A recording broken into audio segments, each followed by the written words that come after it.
Hello, I'm John O'Loughlin. Welcome to McDuff Lives. Well, most of the country is expecting a great big snowstorm and battening down for it. Over in Davos, President Trump pulled off a bit of a snow job. Let's talk about it.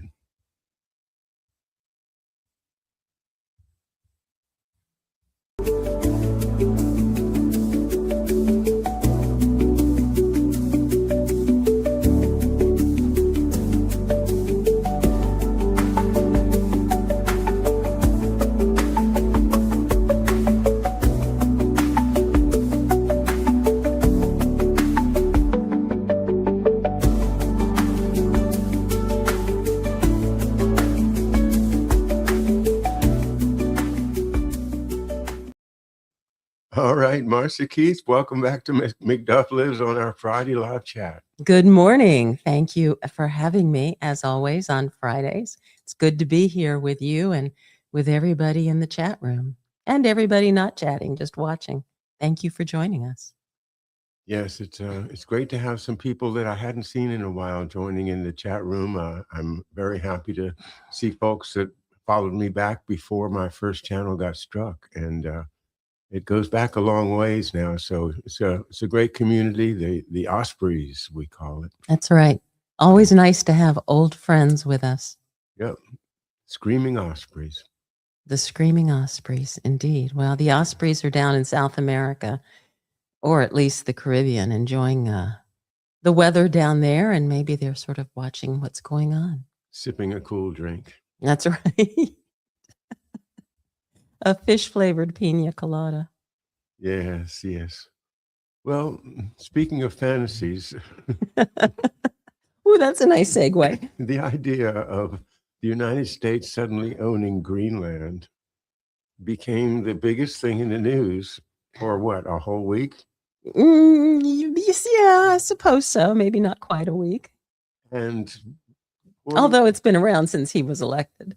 But the whole thing distracted us from everything else that was going on in the world. A lot of stuff that's gone on that nobody's even known about yet. Mm-hmm. And that, I think, is the hidden story of Davos, is what did all these tech billionaires decide upon is going to happen next, the next way that they can suck the life out of the rest of us.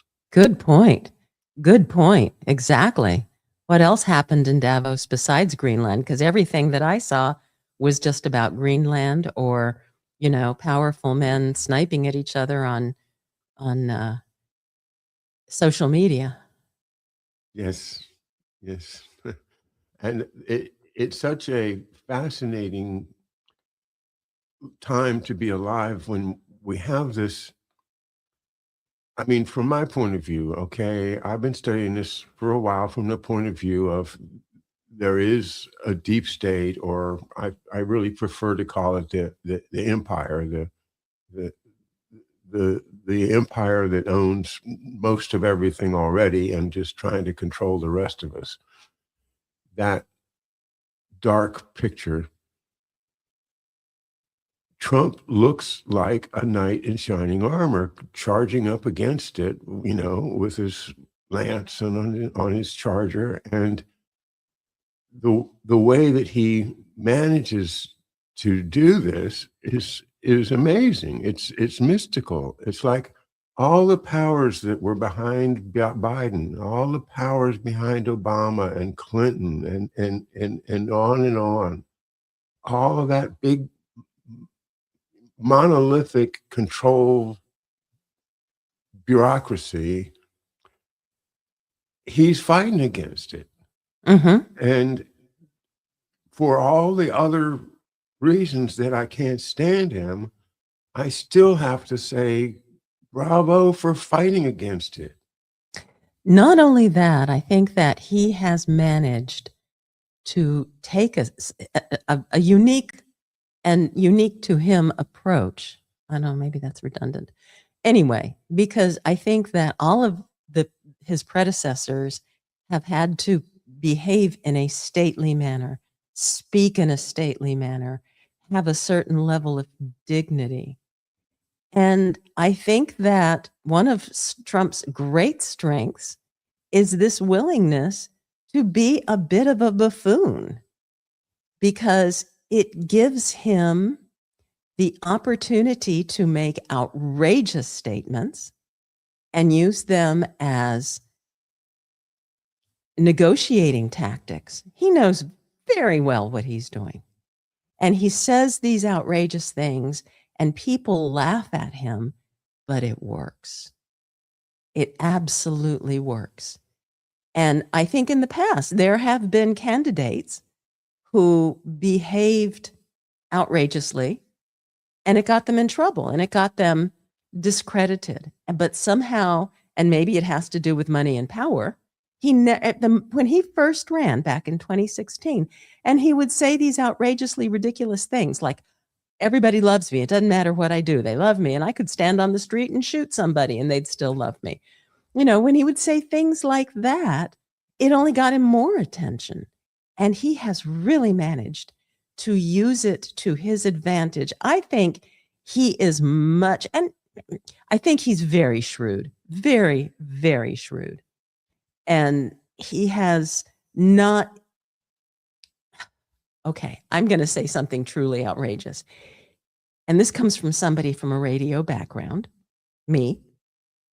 He's the Howard Stern of politics. Whoa. That just hit me.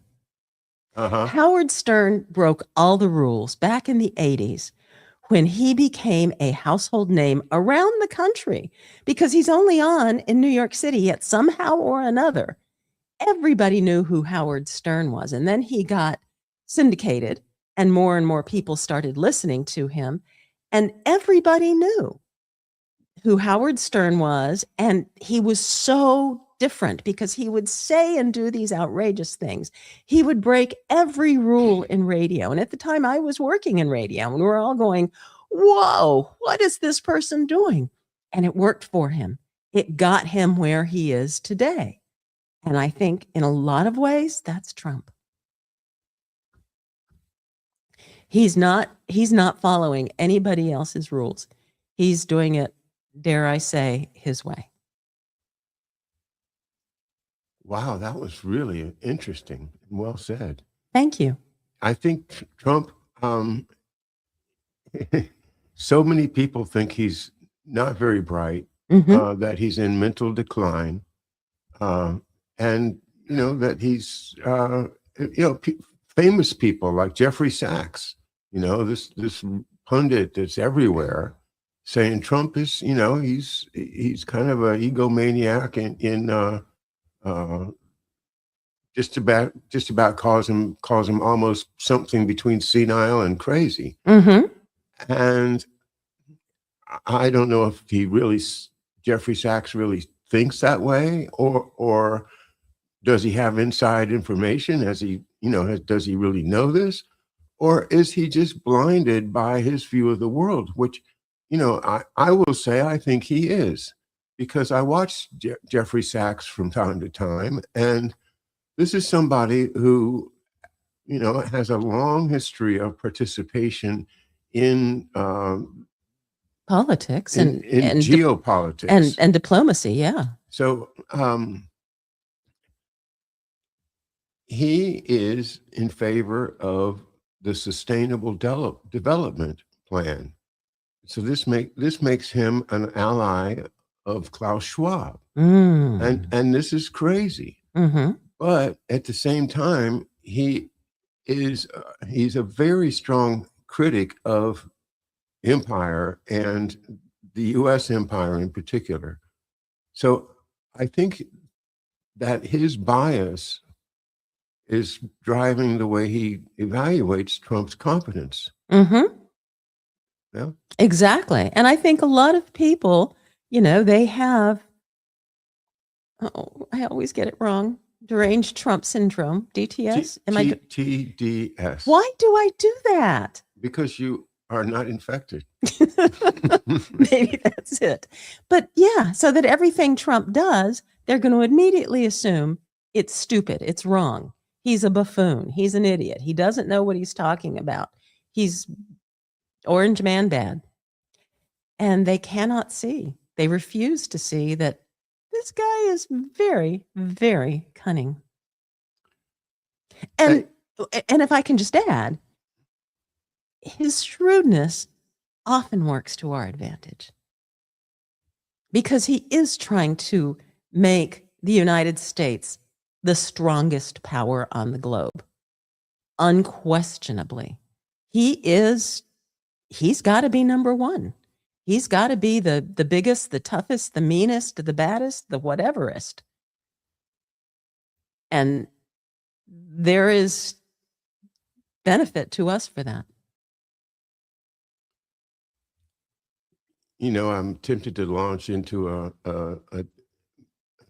a lot of my ideas that I've had since my show on the Empire of Liberty, and the idea of that comes from Thomas Jefferson, of that, you know, no, America is not just going to sit here on the coast. We're going to expand. We're going to spread the good news of liberty, which is this new thing that people can do things on their own without having to get permission or have to, you know, the idea of having this sense of freedom they felt it was just such a unique gift to them that they felt that they should try to spread it, let it spread. And that idea of Jefferson and those kind of aristocratic upper class thinkers that contributed so much to our revolution also happened to be the ones that owned slaves, and they owned big farms and plantations, and they felt that that was a good culture for the time. Although every single one of them said that slavery is bad, and we need to phase it out. They believed very much in the human rights of those enslaved people. It's just that they felt it was impractical and would be awful to try to do it at that time, mostly. So that big scar on the reputation of these Jeffersonian founding fathers obscures the idea of the Empire of Liberty, because you don't even look into Jefferson once you realize, oh, he was a slaveholder, and you know, all of the other signers of the Declaration of Independence from the South were. So all I'm trying to say is the idea of Empire of Liberty comes back to mind when I see what Trump is doing, because yes, he says, I don't need no international law. I don't need no international law. You know, this sounds like a mafioso in a crime movie, but that's the type of speech that you're talking about. That's the Howard Stern diplomacy speech. You know, I don't need no effing, you know, stinking. Thank you. I don't need no stinking international law. Thank you. Well, what does that really say? It says that the national interest of the United States always is going to surpass any idea of international law. And we haven't signed away anything that constricts us. In fact, we have announced and put into practice for over 200 years this Monroe Doctrine that says that, hey, if it's in the Western Hemisphere and it looks like a threat, we're not going to allow it. Mm-hmm. And so when President Trump identifies a threat, it's consistent with U.S. policy for the past 200 years to go and do something about it, including military action. Right.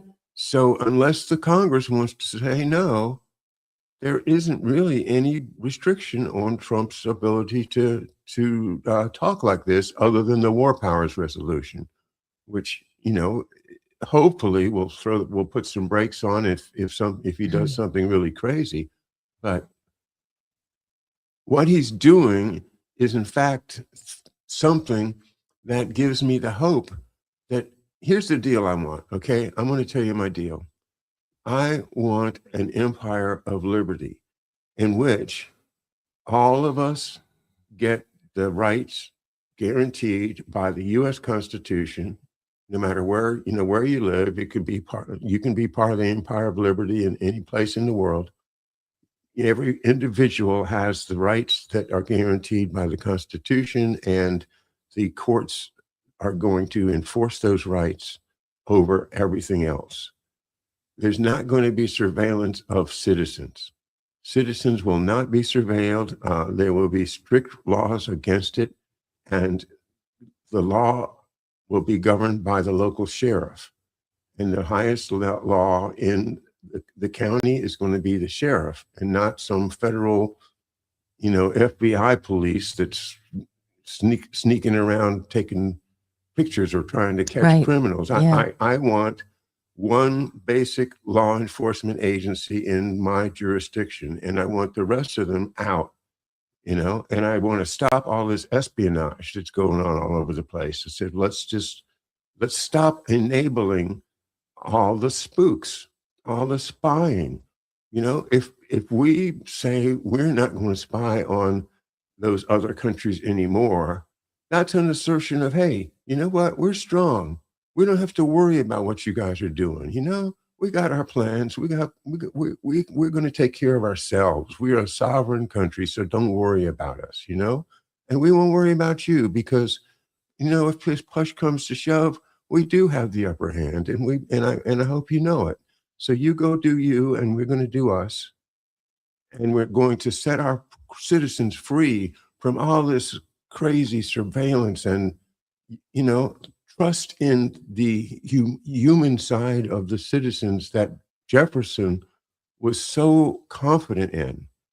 Let's regain that idea of liberty within what you could call an empire. And I think you have to call it an empire, because there's so many other empires out there that if you don't establish boundaries and say inside of this is ours, then you're going to fall just like any small little country in Eastern Europe or Africa or anywhere else that can't stand up on its own. Well, I mean, it's a lovely idea. It's a lovely notion, and I'm totally in favor of that. Though it raises more questions of all kinds as it relates to economics and trade and human rights, our responsibility as global humans to protect those who are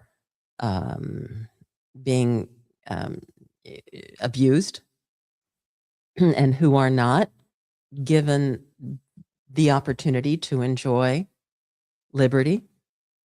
There's a lot of questions there, but the way you describe it, it's a nice start. Yeah, I mean, that was the idea 250 years ago, at least in a lot of people's minds. And it's not just the Southerners either, it's New England as well. New York calls itself the Empire State, because at that time the idea of empire was, let's do it, let's expand. Well, here's an interesting comment. Prester John, hello, Prester John. He says, liberty, Trump has violated the Constitution and international law on numerous occasions. How is this not glaringly obvious? Well, I think that John did address his attitude towards international law. I do agree that there are some constitutional issues with some of the things that Trump does. And, we have our courts to work that out. And there's all kinds of court activity that's happening. And I get discouraged from time to time when there are court rulings that uphold what I consider to be unconstitutional actions by the executive. But I also am optimistic that ultimately our Constitution will prevail. I'm afraid of it. I'm afraid that it won't, because I don't think the citizens are awake enough and aware enough of what's at stake here. I think Prester John's comment, let's put it up there just so I can. Liberty, Trump has violated the Constitution and international law. Yeah. All right. As far as the Constitution is concerned, okay, that's all been given to him by Congress when they passed the Patriot Act and when they passed the War Powers Resolution. And by constituting him as practically a war president, as a result of 9/11, the war on terror, all of these things that happened to these black swan events, that suddenly we've now got a more of a powerful executive and more of a police state. This whole progress that somehow people don't see it as a pattern. And so, oh my God, it's Trump. Let's just, Trump is bad. Get rid of Trump and we'll be fine. No, Trump is either a cog in the wheel or a major part of the big program, but he is not the big program. He is not the guy that's in charge of the economy. He's not in charge of the oil companies. And I think that's one of the big things is people just underestimate the need for oil and gas around the world is just phenomenal. And so the people that control those industries have tremendous power and have had ever since Churchill turned the British Navy into an oil driven navy.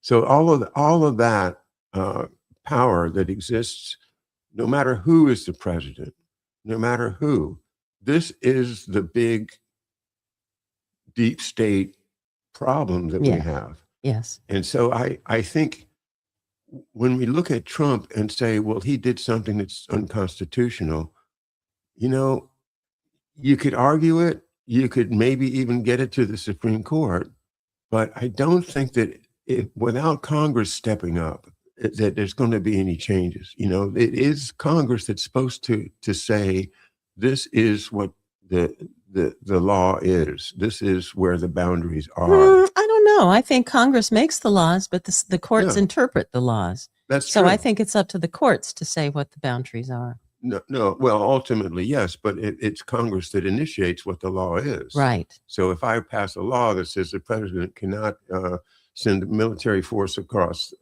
to other countries without my permission, that's the law that he has to obey. Right. And now then he can go to court and say, well, no, that's too restrictive. I can't do that. And then, of course, the judges have the final say because the Supreme Courts are final because they're infallible. Well, Brightmore notes Trump also has a pending Supreme Court decision regarding his ability to fire the Fed Reserve's Lisa Cook. Yeah, I saw a headline where it said, based on the arguments, that the thinking is that they aren't going to be likely to uphold the firing and that they're going to support her. Brightmore also notes Trump is suing Jamie Dimon and JP Morgan for summarily closing Trump's bank accounts and activities during his first term. Oh, it was no, back then. it wasn't. It wasn't. It was in 2021. It was right after the January 6th events that JP Morgan closed all of his accounts. Wow. Right. They debanked him. It was right after January. Oh my God. Yeah. I don't know why we didn't know that before now. I guess he was just sandbagging it, Yeah. Or not making a big issue of it until he had all of the legal steps in place so that he could then. And I read that he is asking for $5 billion in damages. Well, you can ask for the moon in the sky when you're pleading your case, but it doesn't mean you're going to get it. That's true. That's a good point. And I think that often happens with Trump too. And again, that's a negotiating tactic. Well, I'm going to ask for $5 billion. What? You only want to give me $3 billion? Okay, I'll give in. Oh, I've settled so many cases that way. You got a case that's worth about $5,000, and so you'd make a demand of $100,000. That's just the way it works. Excuse me. Indeed. Oh, it's interesting. Prester John goes on to say that the Patriot Act harms U.S. citizens. Absolutely. and that we live in a police state and Trump is expanding it. Now, that's the issue that's so hard to see through from my point of view, okay? Because I was a liberal Democrat for how many umpteen years, 40 some years probably. And I worked for Obama. Mhm. I worked hard on his campaign and served on the inaugural committee. Mm-hmm. And I shook his hand, talked to him. It didn't take more than I'd say 9 months maximum for me to be completely disillusioned. Right. And so I started It was a looking. big turning point for you. Yeah, you remember, of course, Yeah. and disillusioned, and then started looking into things that might have otherwise be thought of as conspiracy theories or conspiratorial. And I find myself now unable to just take sides between Trump and Obama or anything like that, because I think the problem is bigger than that. It's a much bigger problem, and it is really the idea of imposing a technocracy on the whole world. And that's where I think everything is basically headed right now if we don't stand up and stop it. Now, whether Trump's police state is worse than Obama's police state, I don't know. But, do you want Jeff Bezos or do you want Elon Musk? To me, these billionaire tech geniuses are working ultimately for the military industrial complex, which wants to simply just stop having to deal with liberty. Well, I just went back to a comment that I'd seen that Prester John had posted a few minutes back. How is this administration increasing liberty when Trump is empowering Palantir's expansion via government contracts? It is true. It's just getting worse and worse. But would it not have gotten worse and worse if Harris had won? Is it really realistic to think that all this stuff could have been stopped if we had only, voted for Harris? I don't think so. Well, I don't either, but I think that argument could be made because so much of what the Democrats do, they do behind the scenes. So they can pretend that they are in favor of something or supporting something or doing something when in the back rooms, they're doing exactly the opposite. And I think that that's where the arguments struggle. Because exactly, because Joe Biden is a perfect example of that, because he's all he was running the scam in taking down Ukraine with Victoria Nuland and all that. This if there's anything unconstitutional, it's him for private interests, of which he had financial connection and his son is intimately involved in, right, to use U.S. government power to control and take down the government of Ukraine and build his wealth. and build his wealth. Yeah. Well, and I think that one of the things that you and I are going to get ready to start seeing more of is that, the Democrats are starting to court the tech bros, as we saw this morning when we saw the news that our retiring Congressman Steny Hoyer, very powerful congressman, is endorsing his 31-year-old campaign manager who used to be a lobbyist for Oracle and Larry Ellison. Whoa. You want to talk about that for a second, because I have, with Harley Schlanger, talked about Steny Hoyer Right. a number of times, and how he's just you can't fight him in No. What was this, the 5th district? 5th district Of Maryland, right? Right. You just can't. He is the key to all the military-based contracts. So much of our economy just depended upon things that passed through his hands in one way or another. And our area has changed in a large way, in that there's been a great empowerment and of the African American people that have many of them lived here for many generations, and many of them have come from Washington D.C. or closer in to have a more of a more of a suburban lifestyle. Yeah. I mean, the middle class professional Black community in the Washington area, yes, most of them live in the 5th District. So what I'm thinking is that this is a district that should be progressive minded, trying to make life better for all the citizens and all that. But this chain from a person, let's give his name. I forgot.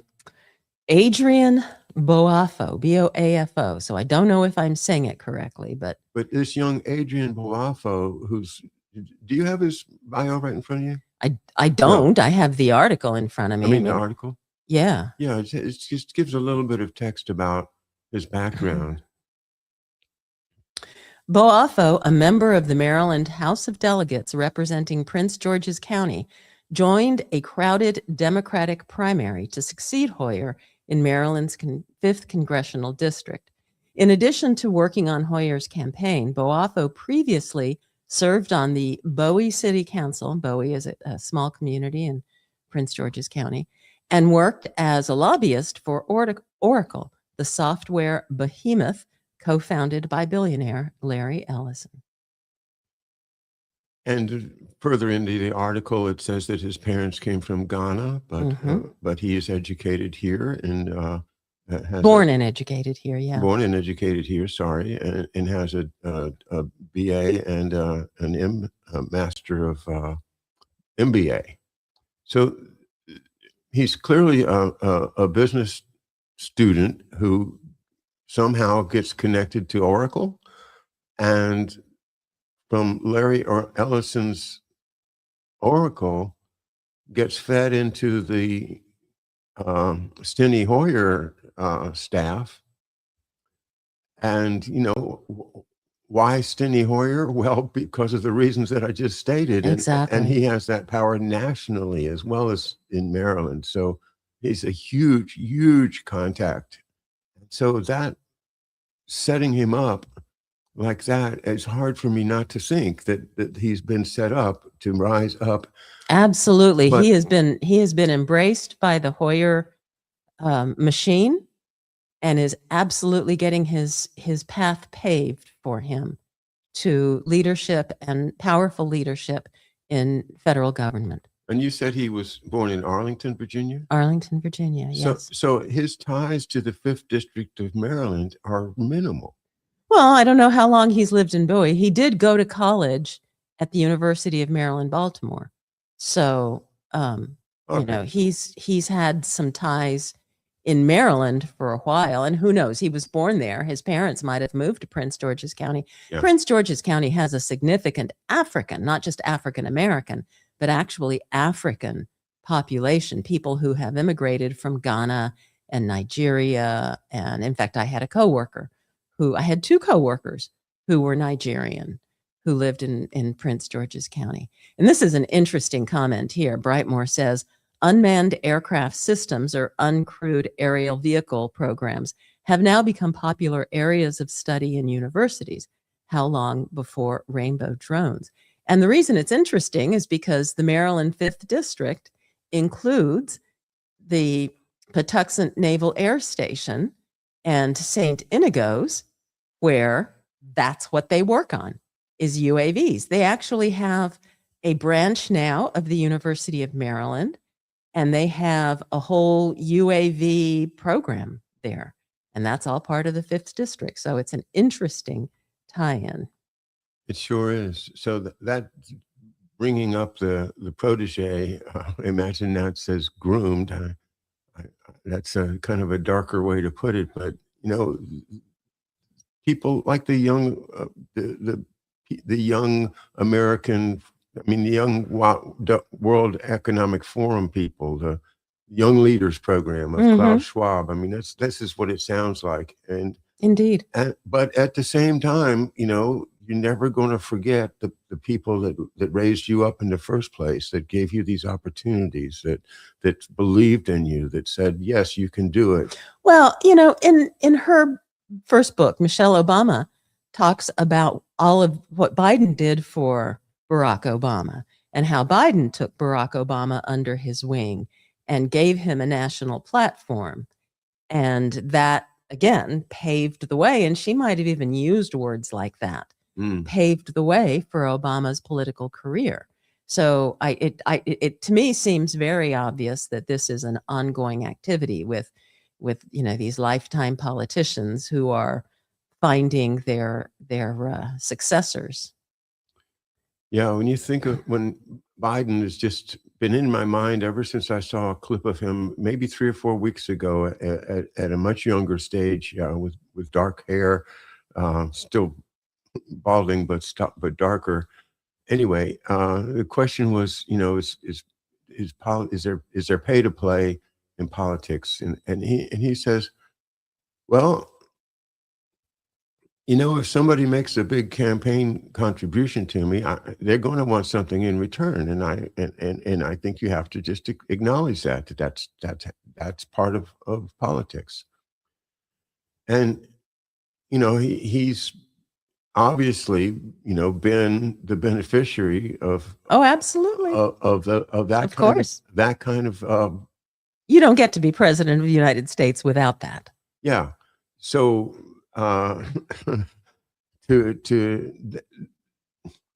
this is why they took President Kennedy from us, because he was not into that crap.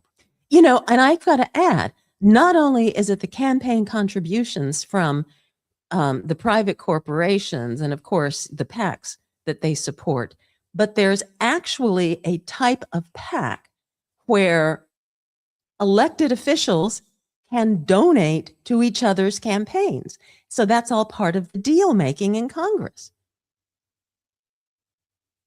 Elected officials can have their own PACs for donating money to other elected officials' campaigns or to other campaigns.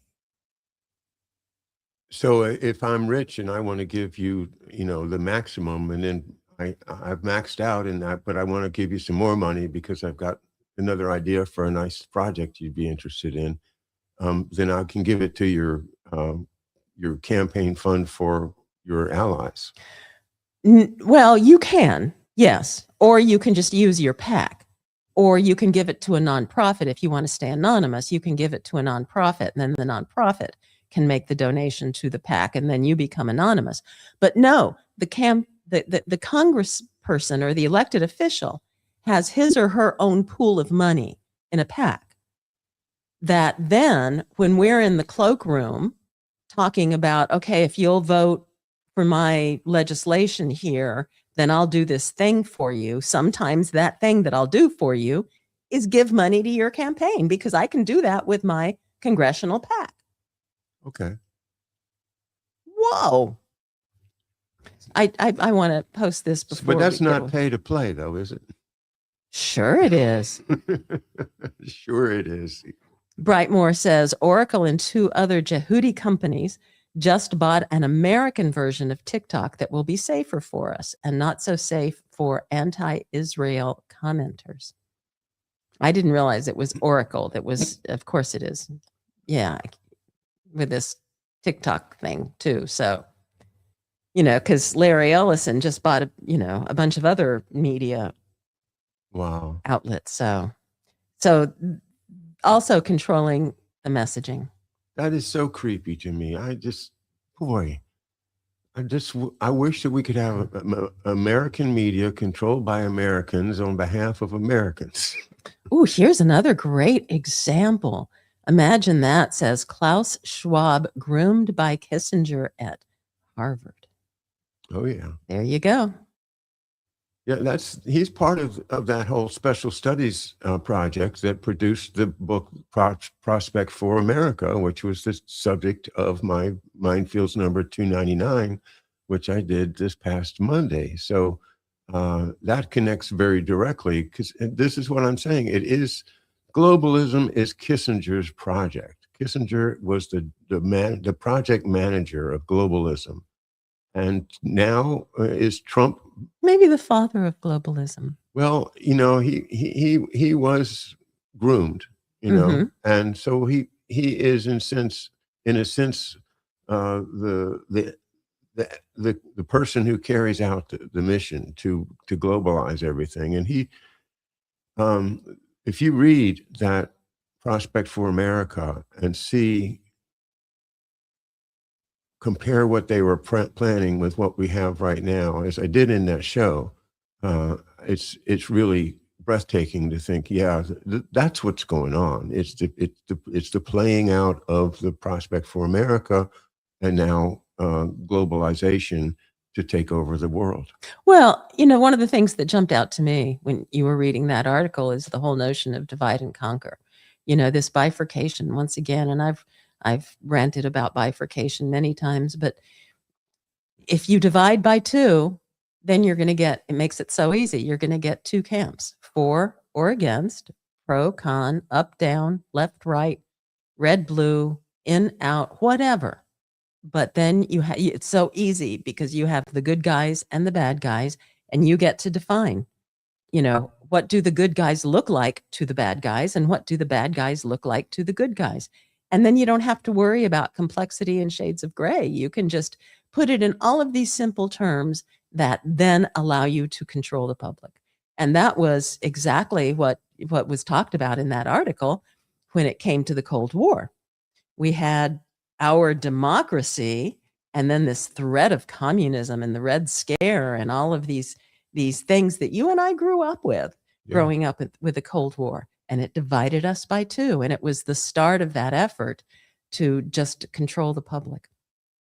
Yeah, and they've divided us so well that that we used to sing Masters of War by Bob Dylan on the left side, and now people are singing Masters of War by Bob Dylan on the right side. Isn't that mind-boggling? Yeah. When we went to that Rage Against the War machine, and there we were singing Masters of War on the I'm going to get choked up, because here we are on the Washington National Mall singing Masters of War in such a different context of how it was in the 60s and 70s. It to me was so illuminating as to what has happened in our world.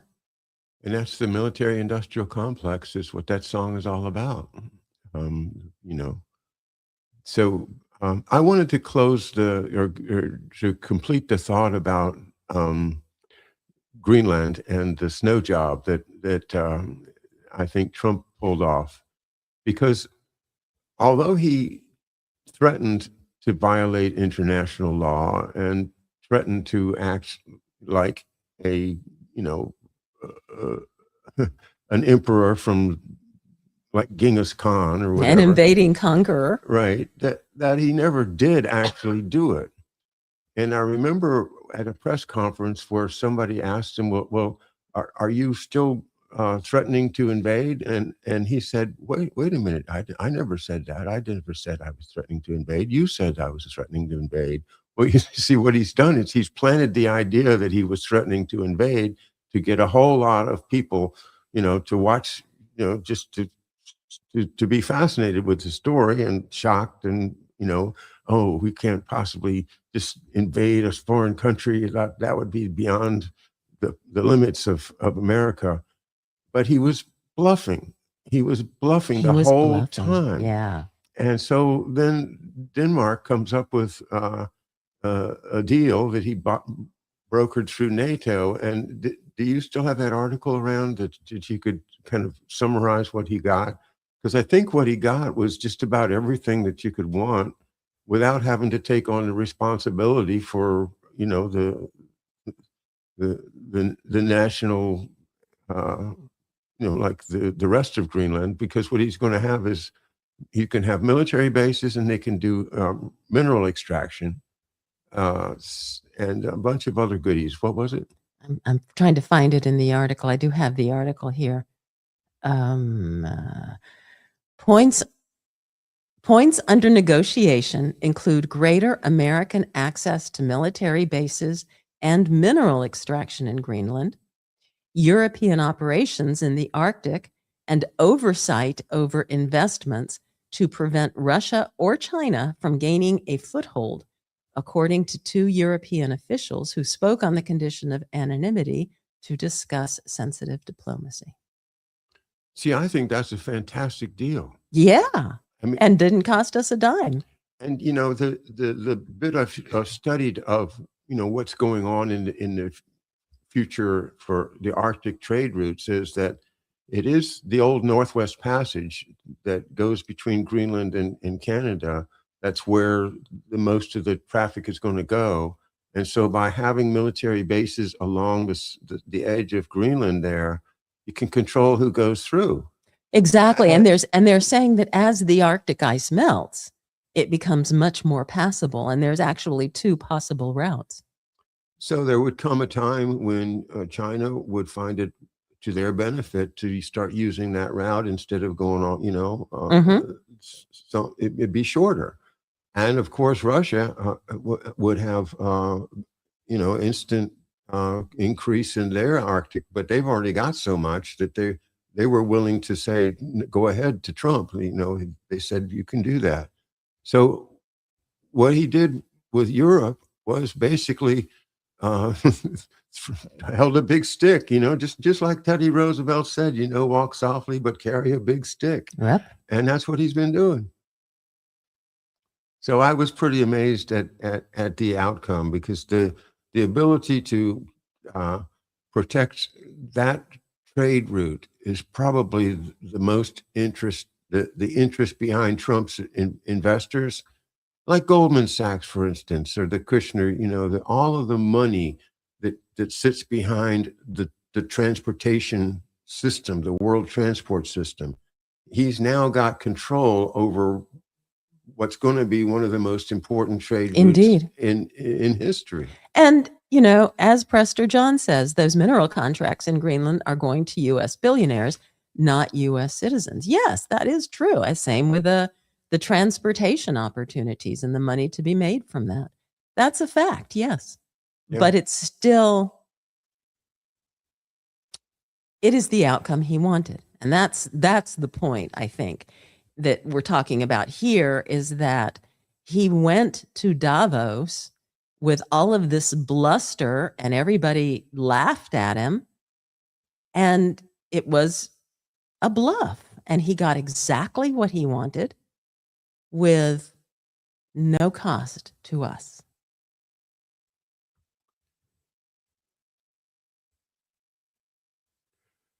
All I can say is, if giving the billionaires more money is the price of keeping my liberty, I'll take the liberty. It's only when you give billionaires money that are going to take away my liberty that it troubles me. Well, you talked about the surveillance, that takes away our liberty. Absolutely. I think that there's potential in a lot of these situations for our liberties to be compromised. And that's the kind of thing that we have to watch out for, that we have to worry about, and maybe worry about is a little strong, but we have to be aware of and focus on and act on when the occasion is appropriate. Because yes, we have to protect our liberties. And that's where Europe has failed. Europe has, locked people up for what they post on the internet. And that is a big failure in terms of liberty. I would not be comfortable if I was in Europe running this show over there. They would find something that I said and say, oh, you just violated this new law that we passed. It's been happening in the United States too. So that's one of the ones that I very much worry about, is our First Amendment rights to speak out. People have lost jobs. People have been, people have had consequences for speaking out under this administration. And I am terrified for the First Amendment. Yeah, and in view of the connection to a foreign country that seems to have a lot of control over our institutions of government, it is because I think a lot of this spying on Americans is driven by some foreign interest as well as Indeed, yeah. whatever American corporations wanted to learn. Well, in terms of free speech, let's get back to our chat room and see what other folks have got on their minds.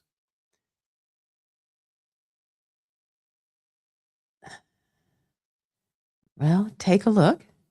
There's a lot of, Brightmore and Corky have been very, very active. It's hard to sometimes talk to you and, keep up with them too. Keep it up, guys. I enjoy your conversations. I read them after the show. Yeah. Well, this is nice. Imagine that says, I so enjoy your conversations. And then Corky says, yes, this show is a wonder weekly. Truly dialogical. Dialogical. I like that. Thank you, Corky.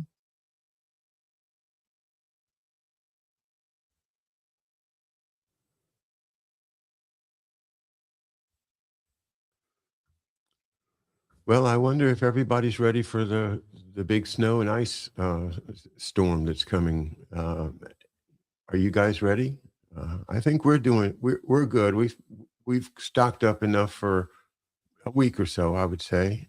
Yeah, I mean, really, and somebody on social media that I was reading a post about the grocery stores being a little insane right now, and somebody said, really, 2 days is probably as much as one would be, around here. Yeah. Yeah, but a lot of parts of the country is Well, that's true. looking at some real problems, with ice on the trees and the power lines and all. And where we are, they're saying the ice it might be very heavy. And they're saying over an inch of ice, chances are you're going to lose power. And they're saying we might get that much ice. So we'll have to see. We might lose power. And one of the things that we don't have, much to your chagrin, is a fireplace. So if we lose power, heat is the only thing. I mean, we have a little generator, and we have a little hot pot, and we have enough food that we could open some cans and, we'd be fine. But heat is going to be the challenge. We'll just have to wear lots and lots and lots of clothes. Get under lots of blankets. We had a fireplace in my parents' house. It was so nice. Yeah. Yeah. It was so nice. A nice big brick wall, with a fireplace in it, and sitting around a fire to me, Oh, you love that. Oh, we've driven out to West Virginia to a cabin just so I could find some place right. that I could rent that had a real fire and not one of those silly gas things. And you sat in front of that fire the whole weekend. I did. Stoking that fire. When I was little, when I was about 9 years old, we lived in an apartment in Houston, but for reasons it's not clear to me, that apartment had a fireplace. And my dad used to light up the fire and turn on the air conditioning. Brightmore makes a comment I don't want to pass by. Let's build data centers to make our power grid stronger. And yet that's what's going on. And I saw Larry Fink saying basically we're going to need a lot of electric power. We have to have it because we're going to build all these data centers. Where does it stop? How many data centers?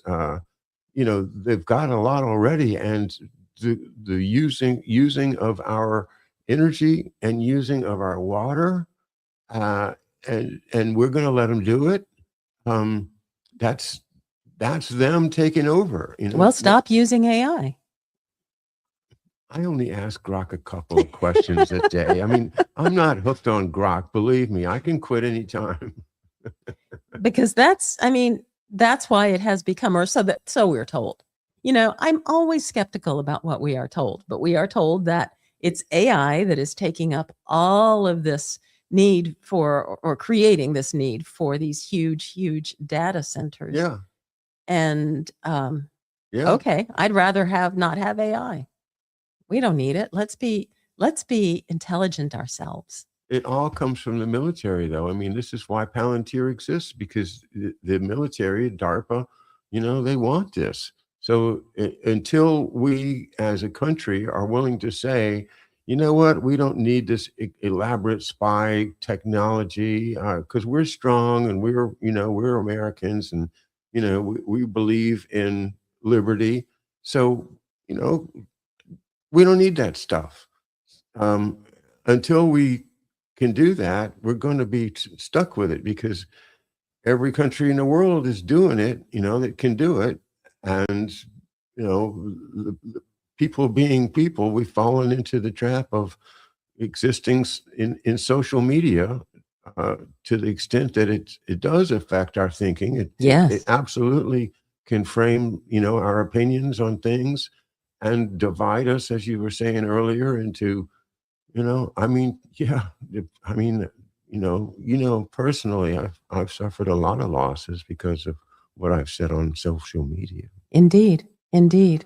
Well, I will be following the monks on social media, and I will be saying prayers for their safety as they get into the part of the country that is being affected by the storms. I think those monks and their message of peace and unity is just so important, and it inspires me every day to try to be a little bit nicer and more peaceful and uh, united with my fellow human beings. May you be healthy and happy and have peace. The monks say one of the things that this lead monk says is to write down, "Today is my peaceful day." And so I've been doing that too, writing down. So today is my peaceful day, and hopefully today is your peaceful day too. And one day the whole world will be saying, today is my peaceful day. Wouldn't that be nice? I think that's the dream. Be safe, you guys. We'll see you guys Monday with the latest edition of Undo the Coup. So I hope you can join me then at 11 a.m. Eastern Time. Bye-bye now. Thanks, Marcia. Thanks, John.